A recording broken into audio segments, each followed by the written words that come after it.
الحمد لله رب العالمين والصلاة والسلام على خاتم النبيين أما بعد فأعوذ بالله من الشيطان الرجيم بسم الله الرحمن الرحيم. Mes chers frères en islam, répétez après moi. Salatu wa salam alayka ya Rasulallah wa ala alika wa ashabika ya Habiballah. As-salatu wa salam alayka ya Nabiyallah wa ala alika wa ashabika ya Nurallah. Nawaitu sunnat al-i'tikaf. J'ai fait l'intention de la retraite spirituelle surérogatoire en étant dans la mosquée. Mes chers frères en islam, il y a beaucoup de bienfaits à réciter la salat ala nabi, c'est-à-dire le durud sharif sur le bien-aimé prophète sallallahu ta'ala alayhi wa alihi wa sallam. Il est rapporté dans un livre qui s'appelle Arba'in et Attar, hadith numéro 34. Celui qui dit sallallahu ala Muhammad a ouvert sur lui-même 70 portes de rahma, 70 portes de miséricorde. L'amour pour lui sera implanté dans les cœurs des gens. L'amour pour lui sera implanté, sera mis dans les cœurs des gens. Et nul ne le haïra, nul ne le détestera, si ce n'est celui dont le cœur est empreint d'hypocrisie. Allah, Allah. Donc il faut essayer, on l'a déjà répété à plusieurs reprises, c'est un durud sharif, une salat ala nabi sallallahu alayhi wa sallam qui est courte, qui est sallallahu ala Muhammad. Celui qui récite celui-là, il aura 70 portes de rahma, 70 portes de miséricorde qui s'ouvriront pour lui. Et également, dans le sens, les gens commenceront à l'aimer, et sauf celui qui a l'hypocrisie dans son cœur. Donc avec amour et respect et honneur pour le prophète alayhi salatu wa salam, récitons une fois la salat, le durud sharif sur lui. Sallu ala al-habib, sallallahu ta'ala ala Muhammad, sallallahu alayhi wa alihi wa sallam. Chers frères en islam, avant d'écouter le discours d'aujourd'hui, essayons de faire de bonnes intentions. Car le bien-aimé prophète, sallallahu ta'ala alayhi wa sallam, a dit innamal a'malu binniyat, c'est-à-dire les actions ne valent que par leurs intentions. Donc essayons de faire de bonnes intentions, qu'on essaiera d'écouter le discours d'aujourd'hui du début à la fin, pour obtenir l'agrément d'Allah Azza wa Jal, pour essayer d'augmenter notre connaissance religieuse, pour essayer de la mettre en pratique et pour essayer de la propager aux autres aussi, insha'Allah al-Karim. Par respect pour la science religieuse, si possible, on essaie de s'asseoir en direction de la Qibla. En plus, ça permet de remplir les rangs, insha'Allah, jazakallah. Et on essaie d'éviter aussi de faire les pieds vers la Qibla si c'est possible. Mais si possible, on s'assoit par respect pour la science religieuse. Comme Sayyidina Jibril alayhi salam, lorsqu'il est venu sous forme humaine, en repliant les jambes, il s'est assis devant le prophète alayhi salatu wa salam. Donc si on possible, on essaie de replier les jambes. Si on est fatigué, on s'assoit comme on le peut, insha'Allah al-Karim. Lorsqu'on entendra Sallu ala al-Habib, on répondra à voix haute Sallallahu ala Muhammad. Lorsqu'on entendra Tubu ilallah, on répondra à voix haute Astaghfirullah, insha'Allah al-Karim. Chers frères en islam, Allah Azza wa Jal, il dit dans le noble Coran وَبِالْوَالِدَيْنِ إِحْسَانًا وَذِي الْقُرْبَى وَالْيَتَامَى وَالْمَسَاكِينَ صدق الله العظيم وصدق رسوله النبي الكريم. Traduction de Kanzul Irfan. Et faites du bien à vos parents. Et faites du bien à vos parents, à vos proches, aux orphelins, c'est-à-dire aux yatama, et aux nécessiteux, les masakin. Chers frères en islam, nous venons d'avoir l'honneur d'écouter une partie du verset 83 de Surat Al-Baqarah. Allah Azza wa Jal, il dit dans ce verset وَبِالْوَالِدَيْنِ إِحْسَانًا وَذِي الْقُرْبَى وَالْيَتَامَى وَالْمَسَاكِينَ. Et faites du bien à vos parents, à vos proches. Donc là, ça désigne, comme on l'a vu, la famille proche, les oncles, les tantes, les frères, les sœurs, etc., etc. Aux orphelins et aux nécessiteux, aux masakin. Chers frères en islam, et on a déjà évoqué les points précédents les semaines passées, on a détaillé qu'est-ce que c'est walidayn ihsana, qu'est-ce qu'on fait pour être respectueux envers les parents. Pour rappel, on avait parlé du fait de mettre en pratique immédiatement l'ordre des parents. Si un parent il appelle, on met immédiatement et on se lève directement pour aller le voir, etc., etc. Donc il est important d'écouter ses parents, il est important de leur obéir dans les respects de la charia et dans le respect de ce qui nous a été enseigné. On a également vu la semaine dernière Dhil Qurba. C'est quoi les Dhil Qurba? C'est-à-dire la proche famille, ceux par lesquels on a un lien de sang à travers les parents, c'est-à-dire les oncles directs, les tantes directes, oncles paternels, oncles maternels, les tantes paternelles, les tantes maternelles, les grands-parents, etc., etc. Le lien qui se fait à travers nos parents, c'est ça les dhil qurba. Et après les parents, c'est leurs droits qu'on doit honorer. Maintenant, on continue et on va continuer l'explication de ce verset 83 de Surat al-Baqarah par les mots suivants qui sont wal yatama wal masakin. On va essayer de détailler aujourd'hui, Inch'Allah, qu'est-ce que les masakin et qu'est-ce que les yatama, qu'est-ce que les orphelins en islam et qu'est-ce que les nécessiteux en islam. En islam, l'enfant qui n'est pas pubère, l'enfant non pubère, dont le père est décédé, est appelé yatim, est appelé orphelin. Ça, c'est une règle importante à connaître.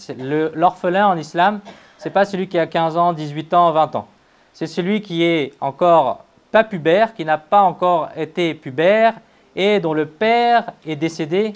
C'est ce qu'on appelle le yatim en islam. D'accord ? Je répète encore une fois, le yatim en islam, l'orphelin, c'est celui dont le père est décédé et l'enfant n'a pas encore atteint la puberté. Et la personne tellement pauvre qu'elle ne possède aucune richesse est appelée mesquine. La personne qui ne possède rien, qui n'a aucun bien, eh ben, on l'appelle un mesquine. Dans ce verset sacré, il a été ordonné que le droit des parents prime. Le premier droit, c'est le droit des parents. Donc ainsi, faites preuve de bonté et de bienveillance envers les parents.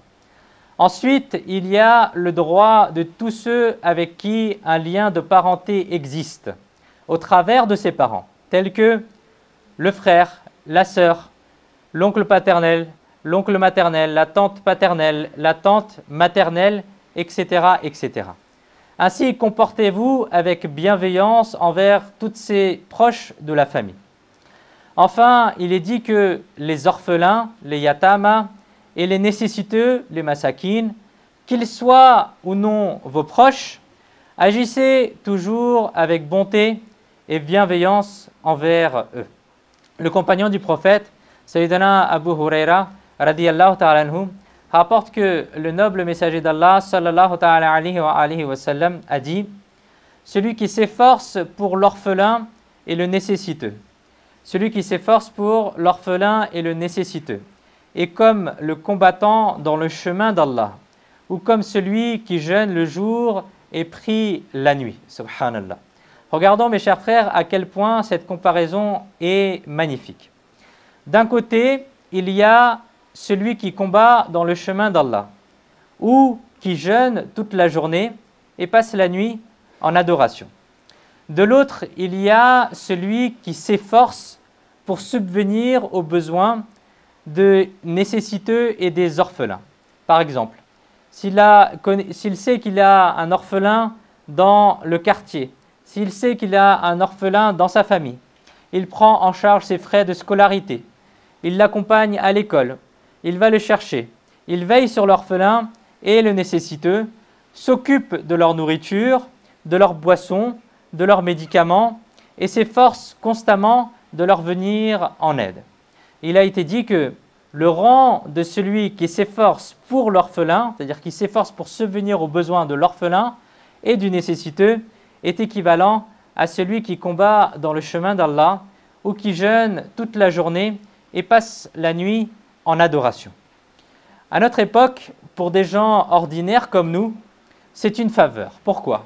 Parce que désormais, le service militaire est distinct de la population, c'est-à-dire que l'armée est maintenant professionnelle. Et c'est à eux qu'incombe le combat, la défense de la patrie contre un ennemi. Pour nous, gens du commun, il n'est pas donné de combattre dans le chemin d'Allah. Cependant, les vertus qui sont mentionnées à ce sujet dans le Coran et les hadiths sont nombreuses. Dans un hadith sacré, il est rapporté qu'une fois entré au paradis, nul ne souhaitera revenir dans la dunya. Personne ne voudra revenir dans le bas monde. Une fois entré au paradis, personne ne voudra revenir sur terre, même si on lui donnait tout ce qui s'y trouve, sauf celui qui a été martyrisé en combattant dans le chemin d'Allah. Même après être entré au paradis, il désirera retourner dans le bas monde, combattre à nouveau dans le chemin d'Allah et obtenir encore le rang de martyr. Subhanallah. Regardons mes chers frères. Autrement dit, combattre dans le chemin d'Allah et être martyr dans ce chemin vaudra dans l'au-delà des récompenses si immenses que le martyr souhaitera encore redevenir un martyr. Mais nous, gens ordinaires, mais nous qui sommes des gens ordinaires, à qui il n'est pas donné de combattre dans le chemin d'Allah, que devons-nous faire? Qu'est-ce qu'on peut faire pour avoir la même récompense? Et il a été dit, aider les orphelins et les nécessiteux. Aider les orphelins et les nécessiteux. Efforcez-vous de prendre soin d'eux et Inch'Allah al-Karim, vous atteindrez ainsi le rang de celui qui combat dans le chemin d'Allah. Qu'Allah Azza wa Jal nous permette de nous efforcer pour subvenir aux besoins des orphelins, des pauvres et des démunis. Amin. Bijahi khatam al-nabiyyin sallallahu ta'ala alayhi wa alihi wa sallam. Sallu ala al-habib sallallahu ta'ala ala Muhammad sallallahu alayhi wa alihi wa sallam. Chers frères en islam, As-Siddiqa bint As-Siddiq, c'est-à-dire Sayyidatuna Aïcha Siddiqa Tayyiba Tahira radiyallahu ta'ala anha, rapporte que le bien-aimé prophète sallallahu ta'ala alayhi wa sallam a dit: celui qui prend en charge un jeune enfant, orphelin ou sans tuteur, jusqu'à ce qu'il commence à dire La ilaha illallah, Allah Azza wa Jal ne lui demandera pas de compte. Allahu Akbar. Regardez mes chers frères, le bienfait de s'occuper d'un enfant qui est orphelin, qui est sans tuteur, jusqu'à ce qu'il dise La ilaha illallah et qu'il s'occupe de lui, Allah Azza wa Jal, il ne lui demandera pas de compte. Dans un autre hadith sacré, le bien-aimé prophète sallallahu ta'ala alayhi wa sallam a déclaré: moi et celui qui prend en charge un orphelin seront ainsi au paradis. Et en disant cela, vous avez joint votre doigt de la shahada, votre index et votre majeur béni. C'est-à-dire, ils rentreront comme ça au paradis. Moi et celui qui prend en charge un orphelin seront ainsi au paradis. Allahu Akbar. Dans un autre hadith, mes chers frères, il est rapporté que la meilleure maison parmi les musulmans est celle où réside un orphelin envers qui l'on fait preuve de bienveillance. Allahu Akbar. Et la pire des maisons parmi les musulmans est celle où réside un orphelin envers qui l'on se comporte mal. Allahu Akbar. Puis vous, sallallahu ta'ala alayhi wa sallam, avez dit: moi et celui qui prend en charge l'orphelin seront au paradis comme cela. C'est-à-dire comme ces deux doigts. Et en disant cela, vous, sallallahu ta'ala alayhi wa sallam, avez joint vos deux doigts bénis. Allahu Akbar. Mes chers frères en islam, quel grand statut, quel grand mérite.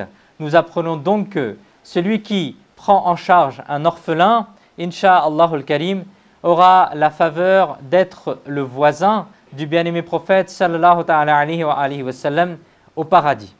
Et est-ce que l'on sait quel immense mérite cela représente? Le degré du paradis où résideront les nobles prophètes et le paradis qui s'appelle Adn. Notre maître et bien-aimé prophète sallallahu ta'ala alayhi wa sallam ainsi que les autres nobles prophètes alayhi wa sallam résideront dans ce paradis, dans le paradis de Adn. Obtenir la proximité du bien-aimé prophète sallallahu ta'ala alayhi wa sallam signifie que la personne qui recevra cet honneur atteindra aussi ce degré-là. C'est-à-dire qu'automatiquement, vu qu'elle sera le voisin du bien-aimé prophète sallallahu alayhi wa sallam, elle sera aussi dans ce degré du paradis. Allahu Akbar. Ainsi, mes chers frères, Inch'Allah al-Karim, il pourra continuellement jouir de la vision bénie du bien-aimé prophète sallallahu ta'ala alayhi wa sallam au paradis. Allahu Akbar. Si nous faisons un peu attention, nous verrons qu'il est possible qu'il y ait des orphelins au sein de notre famille, parmi nos proches ou nos relations éloignées, ou encore dans notre quartier. Si Allah Azza wa Jal nous en a donné la capacité, essayons de prendre en charge 1, 2, 3, 4, 10, autant que l'on peut, de ces enfants orphelins.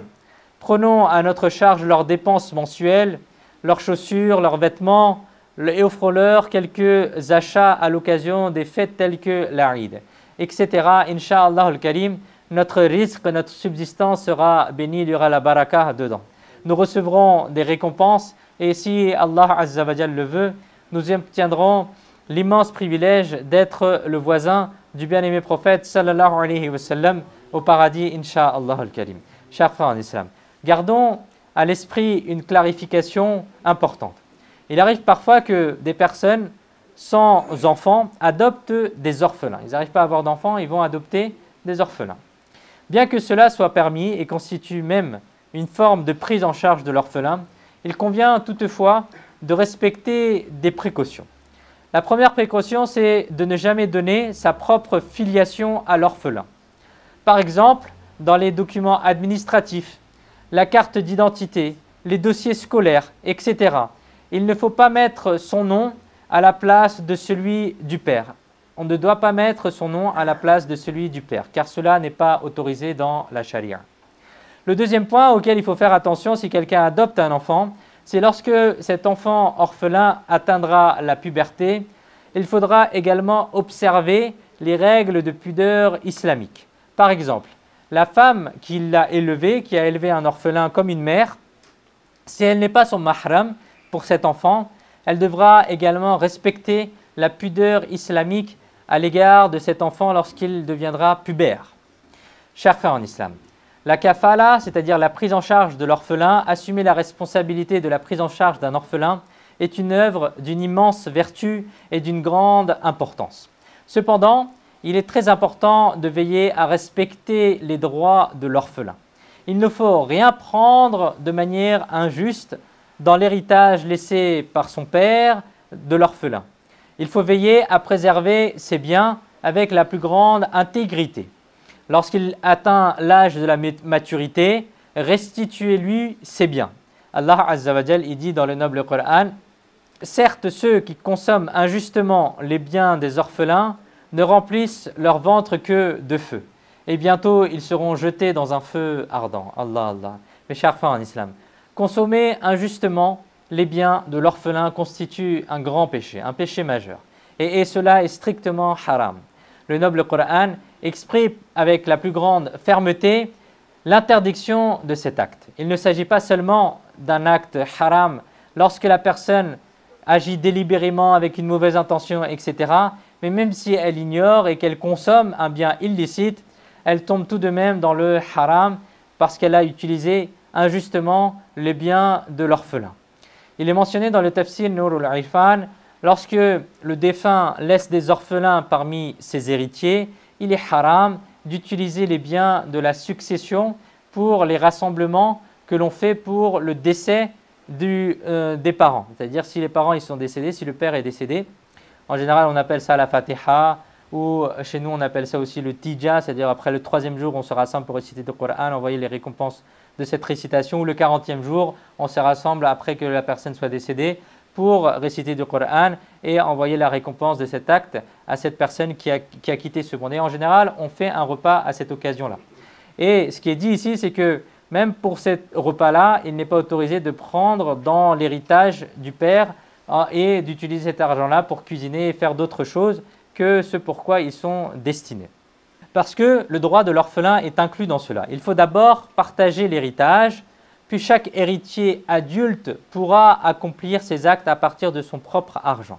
Sinon, quiconque consommera ses biens mangera le feu de l'enfer et au jour du jugement, de la fumée sortira de sa bouche. Qu'Allah Azza wa Jal nous en préserve. Il est rapporté dans un hadith, mes chers frères, ceux qui consomment injustement les biens des orphelins seront ressuscités au jour du jugement, de telle sorte que de la fumée sortira de leur bouche, de leurs oreilles, de leur nez et même de leur tombe, ce qui permettra de les reconnaître comme ceux qui ont consommé injustement les biens des orphelins. Allah, Allah, mes chers frères en islam, il est rapporté que à Makkatul Mukarrama, il y avait un orphelin. Le pharaon de cette Ummah, c'est-à-dire Abu Jahl, le grand mécréant de la Mecque, a pris la responsabilité de s'occuper de cet orphelin.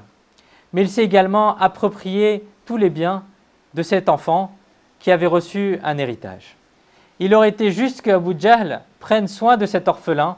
Cependant, ce malheureux, pris dans l'amour de l'argent et des biens, s'est approprié tous les biens de l'orphelin. Et au lieu de dépenser pour lui, il les a gardés pour lui. Un jour, l'enfant orphelin qui était déshabillé, il est venu réclamer ses biens auprès d'Abu Jahl. Mais ce misérable, il repoussa le pauvre orphelin et le chassa brutalement. À cela, les autres chefs de Quraysh dirent à cet orphelin, va voir Muhammad sallallahu alayhi wa sallam, il t'aidera. Et les chefs de Quraysh, en fait, en disant cela, ils prononçaient ces paroles par moquerie, c'est-à-dire va plutôt là-bas, peut-être tu vas trouver quelque chose, mais ce n'était pas par sérieux qu'ils disaient cela. Leur intention était que cet orphelin demande de l'aide au bien-aimé prophète sallallahu alayhi wa sallam, en se disant que le bien-aimé prophète sallallahu alayhi wa sallam ne pourrait pas l'aider. Mais qu'est-ce qu'ils en savaient? Il est le bien-aimé du Seigneur de tout l'univers. S'il faisait ne serait-ce qu'un signe des sourcils, le bas monde ne pourrait être bouleversé. Celui dont un simple geste fit retourner le soleil couché, dont le doigt sépara la lune en deux, ne pourrait-il pas, s'il le voulait, soulager la peine d'un orphelin? Mais comment les gens pourraient-ils comprendre le rang et le statut du bien-aimé prophète sallallahu alayhi wa sallam auprès d'Allah? Quoi qu'il en soit, cet enfant orphelin se présenta dans la cour du bien-aimé prophète sallallahu alayhi wa sallam et exposa sa plainte. Le bien-aimé prophète sallallahu alayhi wa sallam prit l'enfant avec lui et se rendit immédiatement chez Abu Jahl, dans la maison de Abu Jahl. Les chefs de Quraysh pensaient qu'Abu Jahl ferait preuve d'arrogance, ma'adallah, qu'Allah azza wa jal nous en préserve, et adopterait une attitude irrespectueuse envers le bien-aimé prophète sallallahu alayhi wa sallam. Mais que s'est-il passé? Dès qu'Abu Jahl, il vit le bien-aimé prophète sallallahu alayhi wa sallam, il le salua respectueusement et l'accueillit, puis remit immédiatement les biens de l'orphelin à ce dernier. En voyant cela, les membres de Quraysh furent très étonnés. Pourquoi est-ce qu'il a agi comme ça, alors que d'habitude il est très arrogant, il est très méchant? Pourquoi est-ce qu'il a fait cela? Lorsqu'ils demandèrent à Abu Jahl ce qui s'était passé, il répondit, par Dieu, j'ai vu à la droite et à la gauche de Muhammad sallallahu alayhi wa sallam une lance, et j'ai craint que si je n'obéissais pas à ces paroles, cette lance me transpercerait. Allahu Akbar. Chers frères en islam, nourrir les orphelins est également une très grande bonne action. Dans un hadith sacré, il est rapporté que celui qui associe un orphelin à sa nourriture et à sa boisson, Allah azza wa jal lui accorde assurément le paradis en tant que wajib, en tant qu'obligation, il lui accorde le paradis. Celui qui associe quoi? Celui qui associe un orphelin à sa nourriture et à sa boisson. Si nous ne pouvons pas prendre en charge un orphelin, c'est-à-dire prendre en charge toutes ses dépenses, accomplissons au moins ceci. Offrons-lui un repas, même si ce n'est une ou deux fois, de temps en temps. Invitons un orphelin chez nous, une fois par semaine ou par mois, etc. Accueillons-le chez nous. Si possible, préparons-lui des bons plats. Nourrissons l'orphelin. Et Inch'Allah al-Karim, nous accumulerons un trésor de récompense, Inch'Allah al-Karim. Chers frères en islam, il est rapporté dans un autre hadith que un jour, un orphelin s'est présenté dans la cour du bien-aimé prophète sallallahu alayhi wa sallam et a dit Assalamu alayka ya Rasulallah, au messager d'Allah sallallahu alayhi wa sallam, que le salam soit sur vous. Je suis un jeune orphelin nécessiteux, en plus orphelin et en plus miskine, accompagné de ma mère âgée. Accordez-nous une part de ce que Allah azza wa jal vous a accordé. Allah azza wa jal souhaite votre satisfaction jusqu'à ce que vous soyez satisfait. Après avoir écouté ces belles paroles de cet orphelin, le bien-aimé prophète sallallahu alayhi wa sallam a dit « Tu t'exprimes dans la langue des anges. Répète ce que tu viens de dire. » Il répéta alors ces paroles que je suis accompagné de ma mère et je suis un orphelin mesquine, nécessiteux. Accordez-nous une part de ce que Allah vous a accordé. Allah azza wa jal souhaite votre satisfaction et jusqu'à ce que vous soyez satisfait. Le noble prophète sallallahu alayhi wa sallam lui remit alors un récipient en disant « Voici le repas du midi et du soir pour toi et ta mère. Prends-le. Je continuerai à faire dua, à invoquer la bénédiction, la baraka sur cette nourriture. » Après avoir pris la nourriture, cet orphelin repartit et arrivé à la porte de la mosquée, rencontra Sayyidina Sa'ad ibn Abi Waqqas radiyallahu ta'ala anhu, qui posa avec bienveillance sa main sur sa tête, puis se rendit dans la cour du bien-aimé prophète sallallahu ta'ala alayhi wa sallam. Le bien-aimé prophète sallallahu ta'ala alayhi wa sallam a dit « Ô Sa'ad, pour chaque cheveu sur lequel ta main est passée, une bonne action t'est accordée. Allahu Akbar. Pourquoi? Parce que Sayyidina Sa'ad ibn Abi Waqqas, radiyallahu ta'ala anhu, lorsque l'orphelin est passé, il a posé sa main par amour sur sa tête. Et le bien-aimé prophète, sallallahu alayhi wa sallam, il a dit quoi? Il a dit, sur chaque cheveu, on reçoit une bonne action lorsqu'on touche les cheveux d'un orphelin et qu'on lui donne de l'amour et de l'entraide. Chers frères en islam, notre maître et bien-aimé prophète, sallallahu alayhi wa sallam, a dit, quiconque pose sa main avec amour sur la tête d'un orphelin, pour chaque cheveu sur lequel passe sa main, une bonne action sera écrite pour lui.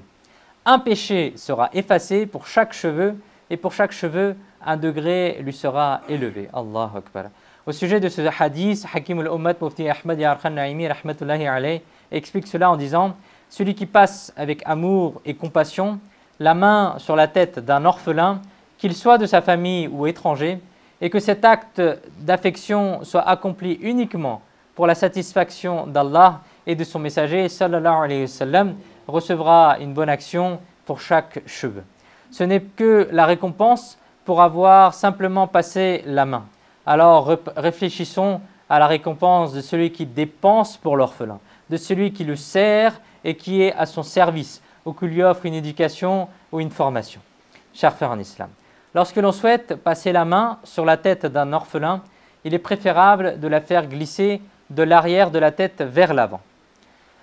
Comme il est rapporté dans un hadith que si le garçon est orphelin, on fait passer la main vers l'avant de sa tête, c'est-à-dire on passe de l'arrière vers l'avant. S'il a son père, c'est-à-dire qu'il n'est pas orphelin, on fait passer la main vers la nuque, c'est-à-dire de devant vers derrière. Lorsque l'on passe la main sur la tête d'un orphelin, la dureté du cœur s'apaise, mes chers frères, et les besoins sont exaucés. En effet, Sayyidina Abu Darda radiyallahu ta'ala anhu rapporte qu'un homme se présenta un jour dans la cour du bien-aimé prophète sallallahu ta'ala alayhi wa sallam et se plaignit de la dureté de son cœur en disant que son cœur était devenu dur et qu'il souhaitait un remède. Comment est-ce que je traite un cœur dur? Comment est-ce que je peux rendre mon cœur plus doux? Alors le bien-aimé prophète sallallahu ta'ala alayhi wa sallam a dit, passe ta main sur la tête c'est-à-dire de cet orphelin, et nourris-le de ta propre nourriture, car certes, ainsi, ton cœur s'adoucira et tes besoins seront exaucés. Subhanallah, mes chers frères en islam. Apporter de la joie à un orphelin est quelque chose d'excellent. Le deuxième calife des musulmans, Sayyidina Umar al-Farouq al-A'zam, radiyallahu ta'ala anhu, rapporte que le bien-aimé prophète, sallallahu ta'ala alayhi wa sallam, a dit, certes, lorsque l'orphelin est frappé et qu'il pleure, alors, à cause de ces pleurs, le arsh, le trône tremble. Allahu Akbar. Certes, lorsque l'orphelin est frappé et qu'il pleure, alors à cause de ces pleurs, le arsh tremble. Allah Azza wa Jal dit aux anges, qui a fait pleurer l'orphelin? Les anges répondent, ô Allah Azza wa Jal, nous ne le savons pas. Il est alors ordonné, soyez témoins, celui qui le réjouira, c'est-à-dire cet orphelin en pleurs, je le satisferai en le comblant des bienfaits au jour du jugement. Allahu Akbar. Quelle parole, mes chers frères, pleine de gloire. Aujourd'hui, essayons de réjouir le cœur des orphelins. Aimons-les dans le cadre de la charia. Gagnons leur cœur. Offrons-leur ce qu'ils aiment manger. Assurons leur kafala, c'est-à-dire leur prise en charge financière. Essayons de satisfaire leurs demandes légitimes. Demain, au jour du jugement, lorsque chacun ne pensera qu'à soi, que la mère délaissera son seul enfant, que le père lâchera la main de son enfant, que personne ne s'inquiétera du sort de l'autre, en ce jour redoutable, Allah Azza wa Jal accordera ses bienfaits et réjouira celui qui aura réjoui le cœur d'un orphelin. Allah, Allah. Une pieuse personne, rahmatullahi alayhi, a dit, au début de ma vie, j'étais dépendant de l'alcool et j'étais un pécheur. Un jour, j'ai aperçu un orphelin et je me suis comporté avec une extrême bienveillance envers lui, comme un père envers son fils. Et ensuite, il a dit voir encore plus de bonté que cela. Lorsque je me suis endormi, il dit que j'ai vu en rêve que les anges de l'enfer me traînaient sans pitié vers l'enfer. Soudain, cet orphelin s'est interposé et a dit « Laissez-le, afin que je puisse discuter auprès de mon Seigneur, le très généreux à son sujet. » Mais les anges ont refusé. Alors une voix s'est fait entendre de l'invisible du rêve qui a dit « Laissez-le, nous lui avons pardonné en raison de la miséricorde qu'il a manifestée envers cet orphelin. » Ensuite, il continue en racontant son histoire, il dit « Ensuite, je me suis réveillé et depuis ce jour, je traite les orphelins avec la plus grande dignité. » Subhanallah, chers frères en islam. Sayyidina Khwaja Sari al-Saqati, rahmatullahi alayh, qui a été un très très grand wali Allah, un très proche d'Allah, vous avez dit, un jour, c'était l'Aïd. Après avoir accompli la prière de l'Aïd, je retournais chez moi. Lorsque j'aperçus le célèbre wali Allah de mon époque, Sayyidina Ma'arouf al-Karhi, rahmatullahi alayh. Un enfant se trouvait à ses côtés, les cheveux complètement décoiffés, et il ne faisait que de pleurer. Je me suis approché et j'ai respectueusement fait le salam au wali Allah, et ensuite j'ai demandé au maître, que se passe-t-il? Pourquoi cet enfant pleure-t-il? Il répondit, c'est un orphelin, son père est décédé, il n'a aucun soutien. À un endroit, plusieurs enfants jouaient ensemble avec des noix. Mais lui n'a pas d'argent et il ne peut pas en acheter et il ne peut pas jouer avec les autres enfants. C'est pourquoi il se tenait à l'écart en pleurant. Je l'ai donc emmené avec moi. Sayyidina Sari al-Saqati rahmatullahi alayhi a dit, j'ai dit, mon cher, remettez-moi cet enfant, je prendrai soin de lui.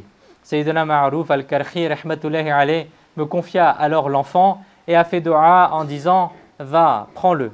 Par la bénédiction de cette bonne action, qu'Allah Azza wa Jal remplisse ton cœur de foi et t'accorde la connaissance apparente et intérieure de ta foi. Sayyidina Sari al-Saqati rahmatullahi alayhi a dit, j'ai emmené cet enfant au marché. Je lui ai offert des vêtements neufs et je lui ai également acheté des noix. Il a passé le jour de l'Aïd à jouer joyeusement avec les autres enfants. Lorsque l'enfant est revenu vers moi, il était très heureux. Je lui ai demandé, dis-moi, comment as-tu passé le jour de l'Aïd? L'enfant a répondu joyeusement, vous avez réparé mon cœur brisé, qu'Allah Azza wa Jal vous facilite le chemin vers sa ma'arifa, vers sa connaissance. Sayyidina Sari al-Saqati rahmatullahi alayhi a dit, en entendant cette belle dua de l'enfant, j'ai ressenti une grande joie et les joies de mon Eid ont été doublées grâce à cela. Chers frères en islam, il est véritablement remarquable de réparer un cœur brisé et d'apporter de la joie à une personne triste. Le bonheur que procure une telle bonne action ne s'achète nulle part ailleurs. C'est une joie incomparable, introuvable, même dans les plus grands palais, qui n'est accordée qu'à celui qui devient le soutien d'un orphelin démuni. Qu'Allah Azza wa Jal, il nous permette de retenir et d'accorder le bienfait et de traiter les orphelins, les nécessiteux, les mesquines et les personnes sans soutien, de leur venir en aide et de prendre soin d'eux. Amin, bijahi khatam an-nabiyyin, sallallahu ta'ala alayhi wa sallam. Chers frères en islam, regardons maintenant le bienfait qu'il y a à entretenir un orphelin. Et aujourd'hui, malheureusement, il y a des orphelins et on peut le voir aussi à travers les réseaux sociaux, à travers d'autres éléments. Donc, il est important de subvenir aux besoins de l'orphelin, soit à travers des organisations, par exemple, Da'wat Islami, il a un département qui s'appelle FGRF, qui va essayer d'aider, par exemple, les populations qui sont démunies, notamment celles qui sont en guerre, celles qui sont dans des conflits, etc.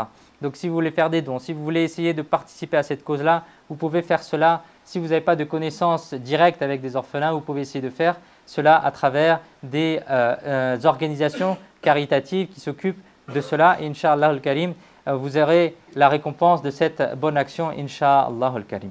Qu'Allah Azza wa Jal nous permette de mettre en pratique ce que nous avons entendu et de le propager aux autres.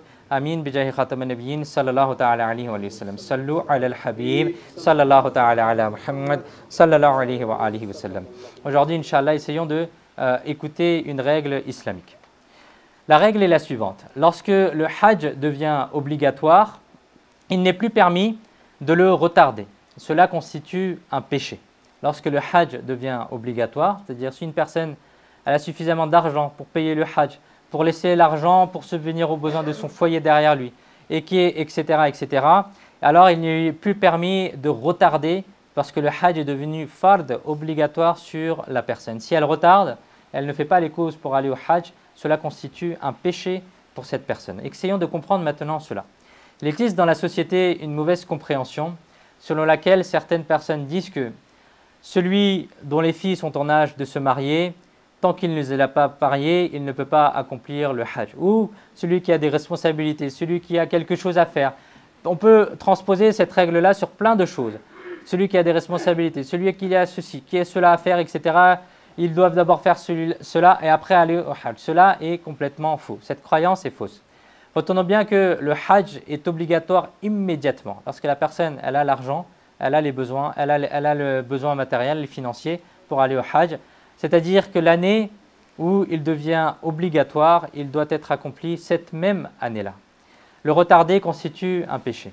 Le mariage des enfants ou d'autres affaires mondaines, on doit acheter une maison, on doit faire ceci, on doit faire cela, eh bien cela n'est pas une raison pour retarder le Hajj et cela n'est pas une excuse valable pour retarder le Hajj. Qu'Allah Azza wa Jal nous permette d'apprendre les règles islamiques correctes et de les mettre en pratique. Amin, bijahi nabi al-amin, sallallahu alayhi wa sallam. Sallu ala al-habib, sallallahu ta'ala ala Muhammad, sallallahu alayhi wa alihi wa sallam.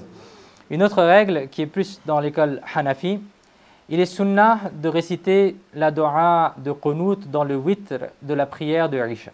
Il est sunnah de réciter la dua de Qunut dans le witr de la prière de Isha. Dans l'école Hanafi, le witr, il est wajib. Après la prière de Isha, on est obligé de faire la salatul witr, la prière de witr. Et dans cette prière de witr, il est également, dans la troisième raka'a qu'on fait, on récite le dua de Qunut et cela est une sunnah. Cette règle nécessite une clarification. Essayons d'être attentifs. Lorsque la troisième unité, la troisième raka'a de la prière de witr, après la récitation du Coran, lorsque nous prononçons le takbir, levons les mains, puis les replaçons, il est wajib de réciter une invocation. À ce moment, si nous récitons n'importe quelle invocation en arabe, le wajib sera accompli, l'obligation sera accomplie. Cependant, il est sunnah de réciter spécifiquement la dua de Qunut, c'est-à-dire Allahumma inna nasta'inuka wa nastaghfiruka wa nu'minu bika, etc. Il existe chez nous certaines incompréhensions à ce sujet et certaines personnes qui ne connaissent pas la dua de Qunut s'inquiètent de savoir comment accomplir le witr. Pour elles, il est conseillé de réciter n'importe quelle invocation à cet endroit ou de dire 3 fois Allahumma ighfirli et le wajib sera alors accompli. Mais retenons également que de prendre l'habitude de ne réciter que cela et de ne jamais apprendre la véritable dua de Qunut n'est pas correct, car il est sunnah de réciter précisément cette invocation, c'est-à-dire Allahumma inna nasta'inuka wa nastaghfiruka, etc. lors du witr. Qu'Allah Azza wa Jal nous accorde la capacité d'apprendre les règles islamiques correctes et de les mettre en pratique. Amin, bijahi khataman nabiyyin, sallallahu ta'ala alayhi wa alihi wa sallam. Sallu ala al-habib, sallallahu ta'ala ala Muhammad, sallallahu alayhi wa sallam.